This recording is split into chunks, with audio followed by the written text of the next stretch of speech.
سارے ملت نے شہر حیدرآباد میں جو گورنمنٹ کے اردو مدارس یا اردو سکولز کو مضبوط کرنے کا ایک پروگرام بنایا اور مرحوم قائد سالار ملت نے کئی لوگوں سے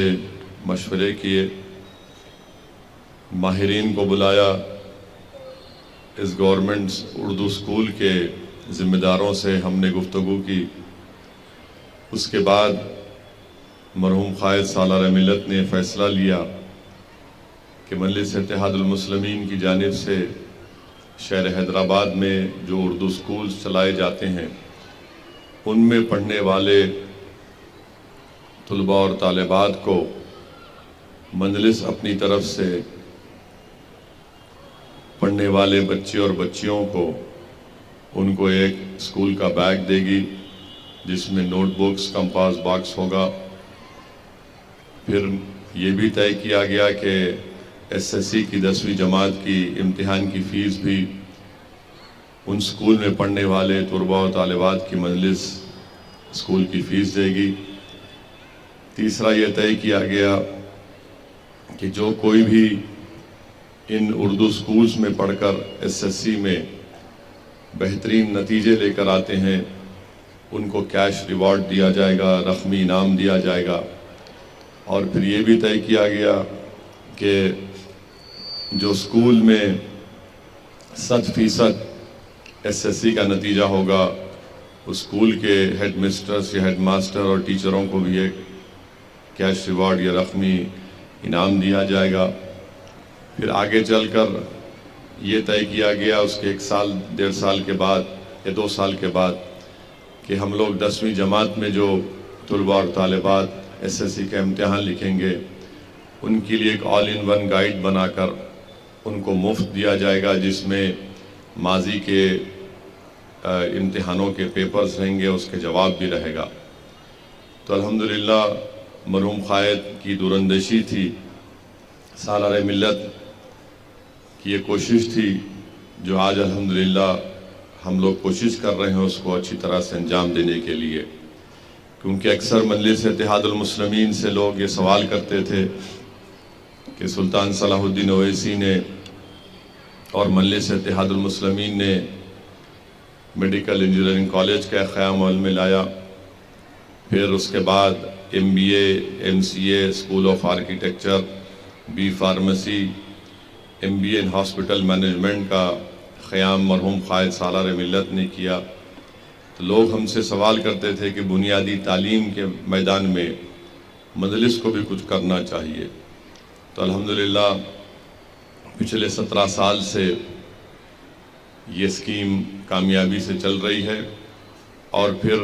اس کا ایک ٹرسٹ بنایا گیا ہے جس کا نام مجلس چیریٹی ایجوکیشن ریلیف ٹرسٹ ہے، اور اس ٹرسٹ میں ہر سال ہم عوام سے یہ اپیل کرتے ہیں کہ اس ٹرسٹ میں اپنی طرف سے جو بھی پیسے دے سکتے وہ دیں، اور جو پیسہ اس ٹرسٹ میں جمع ہوتا ہے اس سے مجلس اتحاد المسلمین اس طرح کا کام یہ گورنمنٹ کے اردو سکولز میں جو طلباء اور طالبات بچے اور بچیاں پڑھتے ہیں ان کو یہ تمام چیزیں دی جاتی ہیں، اور اسی کے تحت جشن رحمت اللہ عالمین کا بھی انعقاد عمل میں لایا جاتا ہے۔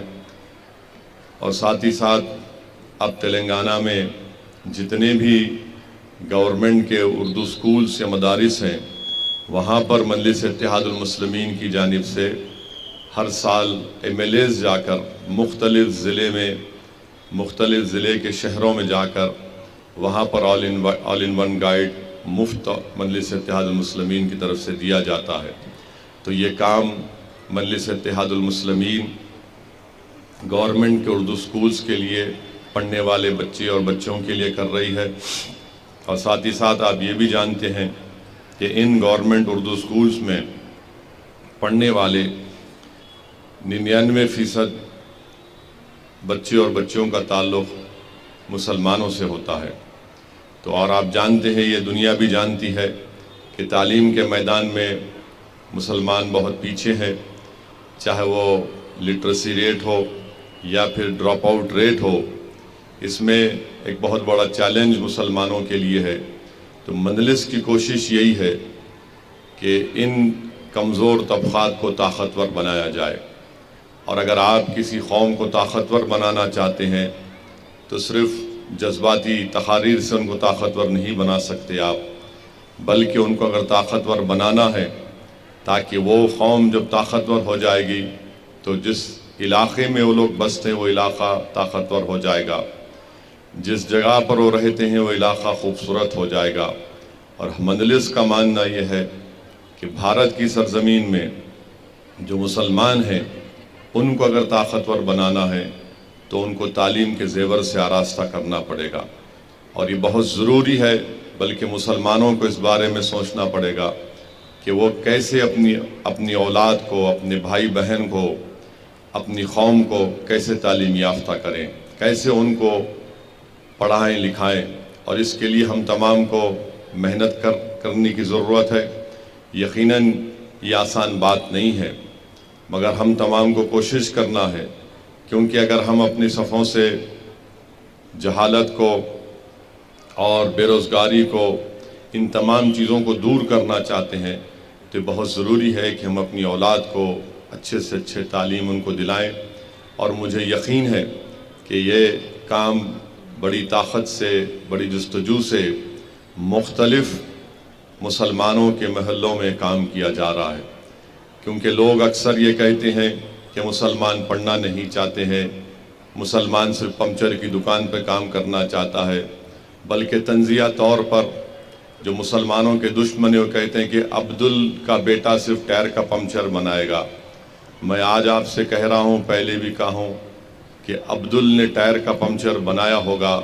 مگر عبدل کا بیٹا اور بیٹی انشاءاللہ تعالیٰ ایک عالی شان گاڑی بھی چلائے گی انشاءاللہ تعالیٰ۔ اور میرا خواب بھی یہی ہے کہ ہم لوگ صرف علم کے راستے سے ہی طاقتور ہو سکتے ہیں، اور بغیر آپ علم حاصل کرے آپ اپنے دین کو بھی نہیں سمجھ سکیں گے، آپ اپنے دین کے تقاضوں کو نہیں سمجھ سکیں گے۔ بغیر علم حاصل کرے آپ قرآن اور سنت کی تعلیمات کو بھی نہیں سمجھ پائیں گے۔ آپ کو ایک اچھا انسان اگر بننا ہے تو علم کو حاصل کرنا ہے۔ تو اس لیے یہ چیزوں کو سامنے رکھ کر مرحوم قائد سلطان صلاح الدین اویسی سالار ملت نے اس اسکیم کا آغاز کیا، اور میں شکر گزار ہوں ان تمام حضرات کا، ان بزرگوں کا، ان قوم اور ملت کی، ہماری عزتدار ماں اور بہنوں کا، جو اس دارالسلام کے مجلس چیریٹیز ایجوکیشن ریلیف ٹرسٹ میں اپنے عطیات کو دیتے ہیں، اور ٹرسٹ پوری صفائی کے ساتھ، شفاف طریقے کے ساتھ کام کر رہا ہے۔ اور میری آپ تمام سے یہ بھی گزارش ہے کہ آپ اس ٹرسٹ میں جو بھی آپ دیں گے وہ انہی مقاصد کے لیے انشاءاللہ استعمال ہوگا۔ آج آپ جانتے ہیں کہ مسلمانوں میں صرف انرولمنٹ ایک مسئلہ نہیں ہے، انرولمنٹ کی ضرورت ہے، ریٹینشن کی ضرورت ہے، اور لرننگ کی ضرورت ہے۔ تو صرف انرولمنٹ کرانے سے ہم کامیاب نہیں ہو سکتے ہیں، انرولمنٹ کے بعد ریٹینشن ہونا چاہیے، ریٹینشن کے بعد لرننگ صحیح ہونی چاہیے۔ تو انرولمنٹ تو بہت جگہ پہ ہو جاتا ہے، مگر یہ دوسرا اور تیسرا جو قدم ہوتا ہے ریٹینشن اور لرننگ کا، ہم اس میں پیچھے ہٹ جاتے ہیں، کمزوریاں پیدا ہو جاتی ہیں۔ تو اس لیے ان چیزوں پر ہم کو غور کرنا ہے۔ اور آپ جانتے ہیں کہ جیسا تعلیمی سال کا اکیڈمک ایئر کا آغاز ہوتا ہے تو بہت سے لوگ اپنے علاقے کے محلے کے پرائیویٹ سکول میں اپنے بچوں کو دلاتے ہیں، ایک ٹرم کی فیس دے سکتے ہیں، اس کے بعد پرائیویٹ سکول میں فیس نہیں دے پاتے ہیں، تو اچانک ہم دیکھتے ہیں کہ گورنمنٹ کے سکولز میں وہاں پر ایڈمیشن لینے کی کوشش کی جاتی ہے۔ تو یہ میرا بھی مشاہدہ ہے، بلکہ جو ماہرین کا یہ ماننا ہے کہ مسلمان اگر علم سے دور ہے، اس کی بنیادی وجہ یہ ہے کہ ان کے پاس پیسے نہیں ہیں اپنی اولاد کو تعلیم دلانے کے لیے۔ یہ میں نہیں کہہ رہا ہوں، بلکہ گورنمنٹ آف انڈیا کی کنڈو کمیٹی کی رپورٹ ہے، جس میں پروفیسر کنڈو اور ماہرین تھے، اس میں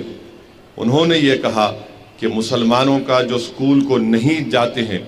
یا جو ڈراپ آؤٹ ہو جاتے ہیں، اس کی اہم وجہ یہ ہے کہ مسلمانوں کے پاس اپنی اولاد کو پڑھانے کے لیے پیسے نہیں ہیں۔ یہ ایک امپیریکل سٹڈی ہے تو اسی لیے ہم تمام کو کوشش یہ کرنا ہے کہ ہم ان کو اسکول میں داخلہ دلائیں.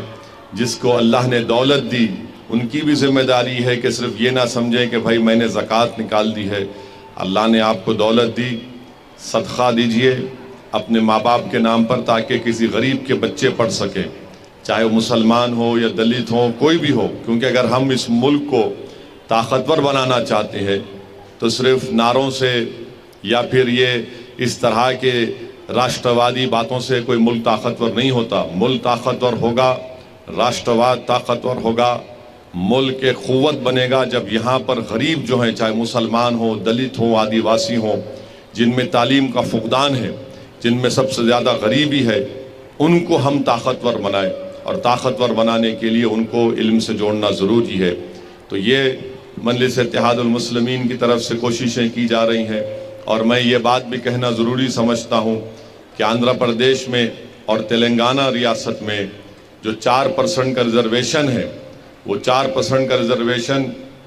جس سے مسلمانوں میں جو بیکورڈ کاسٹ ہیں،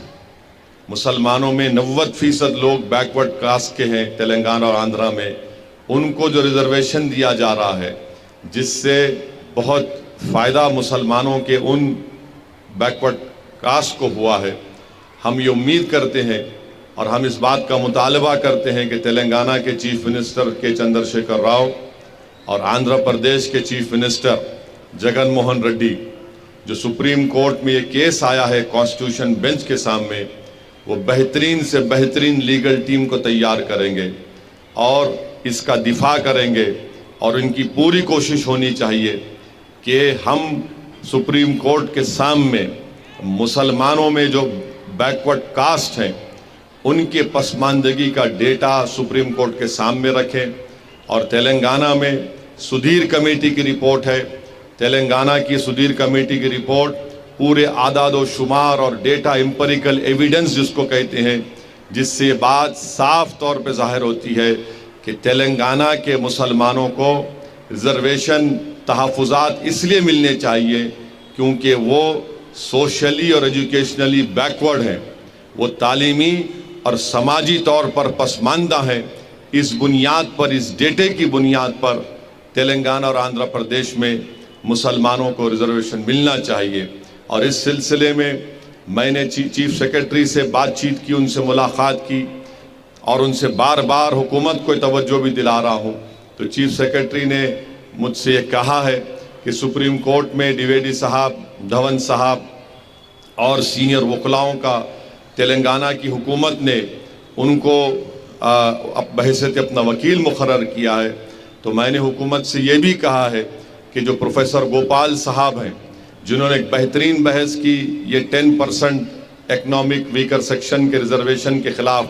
ان کو بھی رکھا جائے. تو حکومت نے مجھ سے وعدہ کیا ہے کہ ان کو بھی رکھیں گے. ساتھ ہی ساتھ میں نے تجویز بھی دی کہ MR شمشاد صاحب کو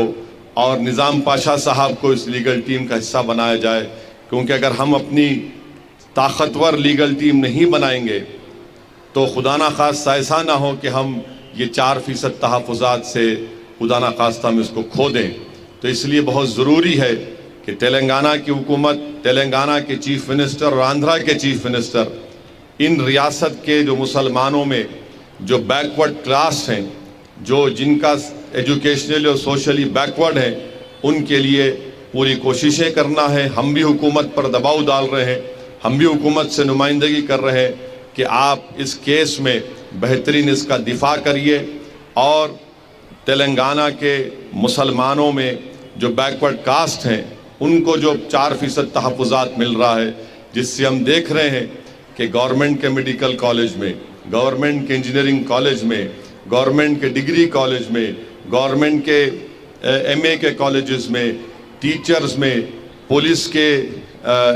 ریکروٹمنٹ میں، ٹیچرز کے ریکروٹمنٹ میں یہ 4% ریزرویشن کی وجہ سے، تحفظات کی وجہ سے مسلمانوں کا ریپرزنٹیشن بڑھا ہے. ہماری لڑائی کیا لڑائی ہے؟ ہماری لڑائی ریپرزنٹیشن کی لڑائی ہے کہ اگر 10 لوگ ہیں تو اس میں ہماری کتنا ریپرزنٹیشن ہے، ہماری کتنی نمائندگی ہے. یہ لڑائی مجلس اتحاد المسلمین کی ہے. ہم اپنا حصہ چاہتے ہیں، ہم اپنا حصہ لے کر رہیں گے انشاءاللہ تعالی۔ یہ لڑائی مجلس کی ہے، اور یہ لڑائی کا آغاز مجلس اتحاد المسلمین، جو فخر ملت عبدالواحد اویسی نے مجلس اتحاد المسلمین بنائی تھی، جب سے ہماری لڑائی ہے کہ مسلمانوں کو بھارت میں ان کا حصہ ملنا چاہیے، ریپرزنٹیشن ملنا چاہیے، اور ریپرزنٹیشن اس وقت ملے گا جب ہم پڑھیں گے، سیاسی طور پر طاقتور ہوں گے، اور حکومت کو